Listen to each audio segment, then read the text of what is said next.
live, YouTube live. This is so cool. Let me work this out. Now, what has prompted me coming to this live? Let's do this way. Yes. What has prompted me coming live is the recurring realization that there's truly two feelings only in the world, and these feelings are love and fear. So now when my clients come to me with questions about their life and how to get unstuck and how to resolve questions or an internal doubt, or they're at a point in their life where they have to make a choice and they don't know what to do or how to, or what factors, clients back to this concept is whatever you're thinking you may want to be doing or feeling, is it coming from a place of love? It doesn't necessarily have to be love for somebody else. It could be love for yourself. Or is it coming from a place of fear? Fear of scarcity, fear of failure, fear of not being enough, fear of being rejected, fear that that change, even though positive for you, could move people away from you. So this is really a key essential concept in how we will truly tackle life.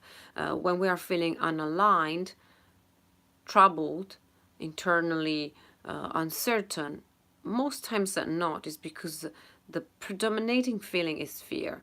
And this is not to say that the fear is entirely unjustified, but our monkey brain is wired not to make us happy, not to bring us fulfillment, truly and entirely to keep us away from pain, even though that goes against our interest. Our brain doesn't want us to change, doesn't want us to be happy, doesn't want us to get better.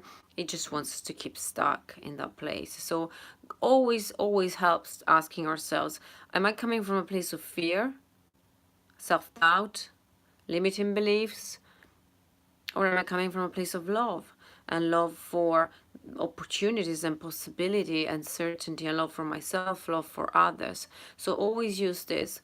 And I've been also pondering about all this in light of my children and the education system. And as a mom, I have a 10-year-old and a 7-year-old, and I'm always asking what kind of message I am giving to them in relation to education, school and work and studying hard and what's available to them.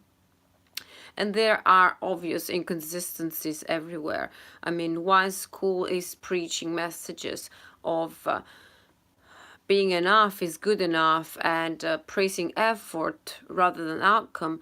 At the same time, there is the opposite side of this, which is detention and missing break if certain things are not achieved, or even setting in groups based on abilities. So as parents, as people, as maybe team managers, leaders in charge of others, but also as teachers, somewhat in messages are we giving to these kids?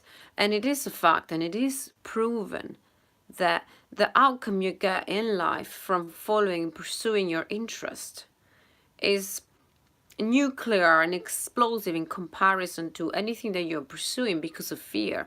And I've just posted something on my Instagram account, Lucia Mizzoni, where I just put a sentence really recapping this. What you achieve out of interest is 100 times, 1,000 times, 1,000,000 times more powerful than what you achieve because of fear. So let's all put some conscious thought into this. Are we motivating the people we're responsible for by fear, by using fear, so introducing that a mindset of scarcity? Or can we tap in and can we tune in motivation generated by interest? And as a mom, I haven't got this right at all, and I often fall into the trap of using negative motivation, of using fear, of using telling off, etc., etc. And I consciously, constantly strive and make an effort to question myself and ask better questions. What kind of questions can I ask that will make my kids do what they are passionate about, whilst not forgetting that some things have to be done, even when you necessarily don't want to do them, but there is a benefit, which may not be immediate, but will definitely come your way. Values like focusing and working hard. And how can you retain a sense of empowerment and passion and interest in doing that? So this was just wanting to share these concepts. So fear versus love, and using interest, really using interest. And many of us have had to do that. I've had to do that. I've had to question all my life and really throw away the old script and write a brand new script for myself in my 30s. I had been operating by fear pretty much all my life. It started until I was, in my early mid 30s, first years of school, then it was the grades and being told off, etc., etc. And then it became professional achievement and status and purchasing the properties and etc. And then in my early 30s, when I really hit rock bottom and I questioned myself in my life and my lack of fulfillment, only then I had to re-educate myself, reteach myself, rewrite the script, and my new script was my own.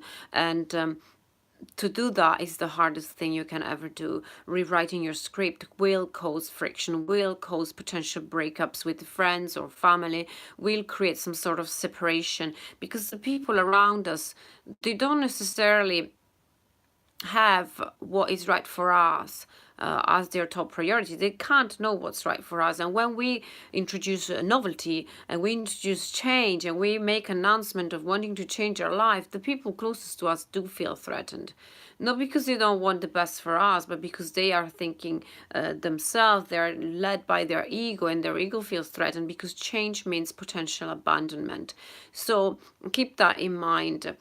Keep that in mind of what script are you reading? Is it of your own making? Can you rewrite your story by tapping into what makes you tick? And what is it that makes you tick? I mean, this is not a quick and done process that you just complete within a few days of reflection. It's a journey, it's a process, and the process in itself is incredibly satisfying, even though time consuming, energy consuming, emotionally can be very consuming. So I leave you with that, and I'll be back on this channel on YouTube as soon as possible, as soon as I feel there is something to share, and maybe even just to open a conversation. Now, how do I switch this off? Let's see. Maybe somebody can help me.